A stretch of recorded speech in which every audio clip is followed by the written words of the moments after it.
We're here today, we're going to review some bike packing gear, which is a little unique for us, but we did take a rather substantial or monumental trip this past summer up to Alaska.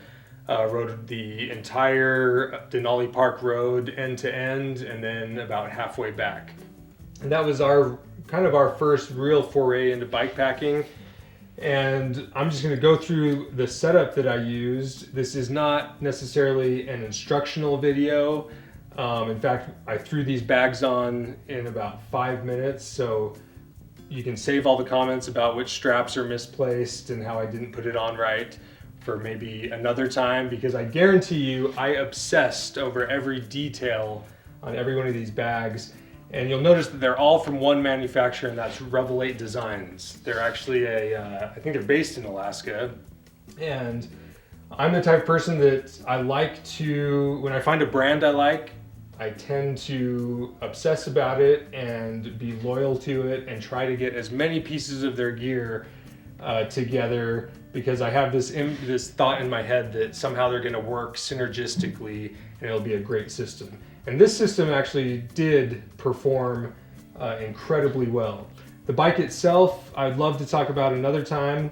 Essentially, it's a ripoff or just a copycat of Lael Wilcox's bike that she races the Tour Divide on. That is like a 2,000 mile race, bike packing, ultra endurance race. We did like 130 miles. So this bike was not necessary for our trip, but I saw hers and I got a great deal on this hardtail mountain bike frame.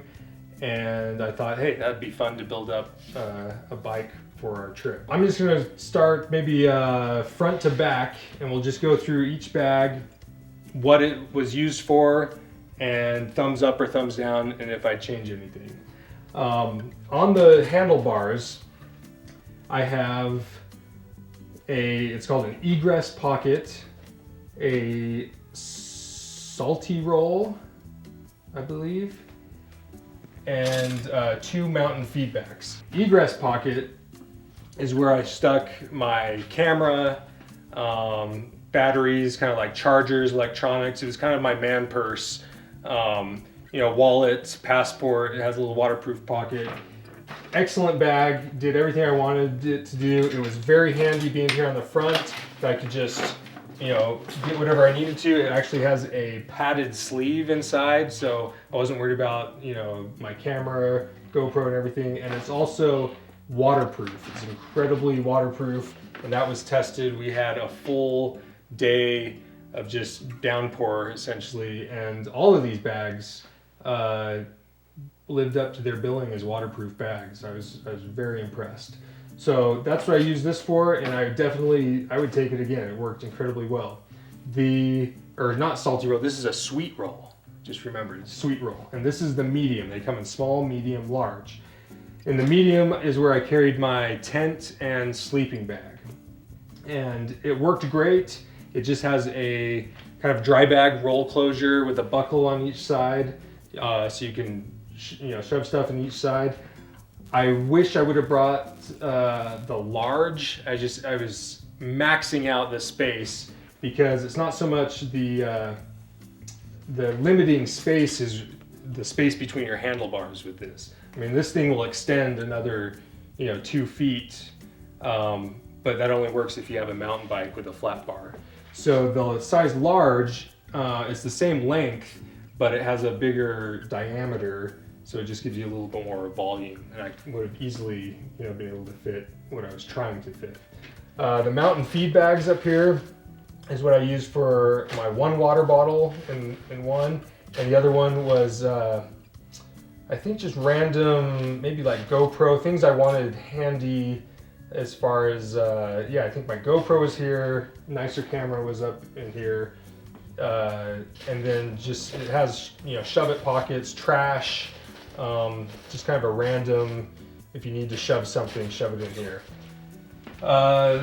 Behind that, mounted on the top tube, is a MagTank 2000, and I found out they call it a 2000 because supposedly you can hold 2,000 calories in it.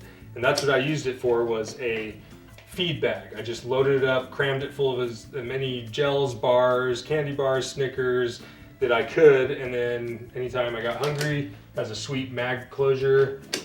You pop it open, feed your face, and closed it goes.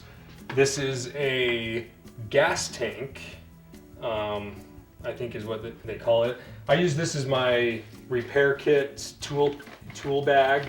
Just had all the spares, CO2s, tools, your cycling, your bike repair kit, I guess. I thought it was a great place to have it, nice and handy. If you jump off, open it, everything's in there.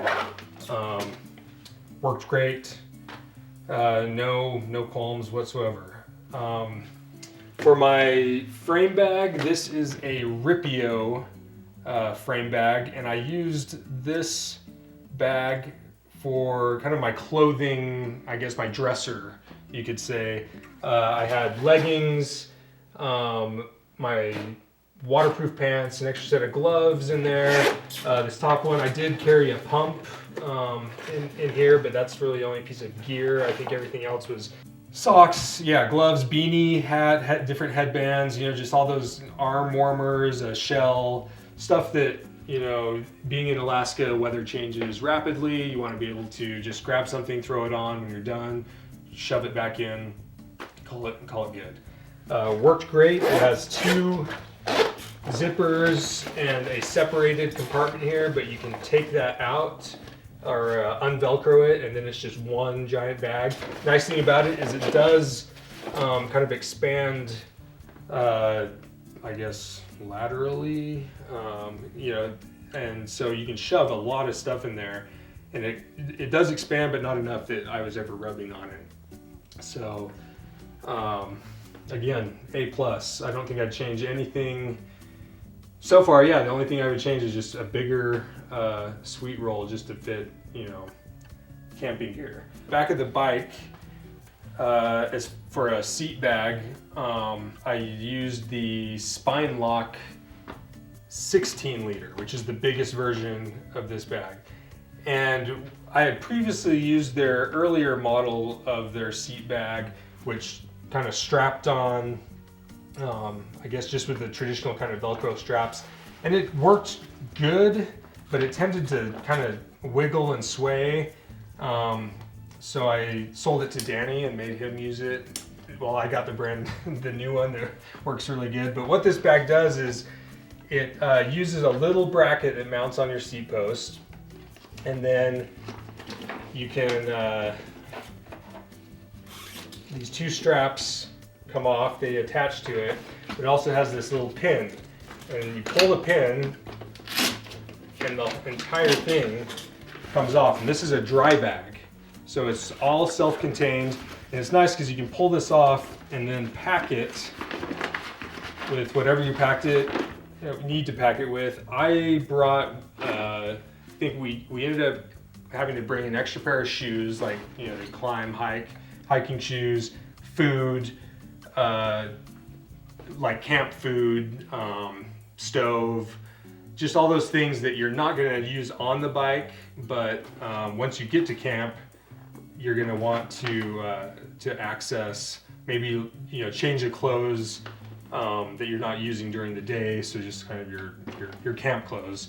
And I love this because the whole thing could come off. I could take it with me, pack, unpack, pack it up, and then when you're ready to go, it's very easy to just set it right back in its little thing. The pin goes in, strap goes on, and off you go. And it is solid just because of that pin system bracket in the back.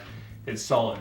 For an overnight, this was totally sufficient. I was not wanting for space, or I probably could have made, the limiting factor would have just been how much food I could carry. And I think with a little bit, one bigger size sweet roll in the front, really all I needed was a few more meals, and I could make it a 2-3 day bikepacking trip, real easy, especially if you had access to water like we did. When you're in Alaska, usually the water is plentiful. It's a small thing, but it's very appreciated when, you know, all these bags from Revelate Designs, you know, the top tube bag strap is positioned so that it doesn't interfere with your frame bag strap, and the gas tank strap also, and the feed bags, you know, all these, you know, you go into strap frenzy when you start packing up, you know, for a bike packing trip, and when one strap is supposed to go somewhere and a bag's in the way, like, you know, it can drive you mad. That's one thing I really liked about the Revelate Designs bags, is that they seemed really thought out. You could tell they were, you know, it's not their first time around the block, and they've made these to work together. So all in all, with this setup as is, you could easily do, you know, 1 night, 2 nights, maybe even push it to 3, just depending on your food needs and if you have access to water. Any more than that, you're probably looking at adding some, you know, extra cages and maybe panniers, and if you're getting real serious about week-long, 2-week-long, you know, expeditions. If you're looking for something kind of simple, streamlined, this is a great setup.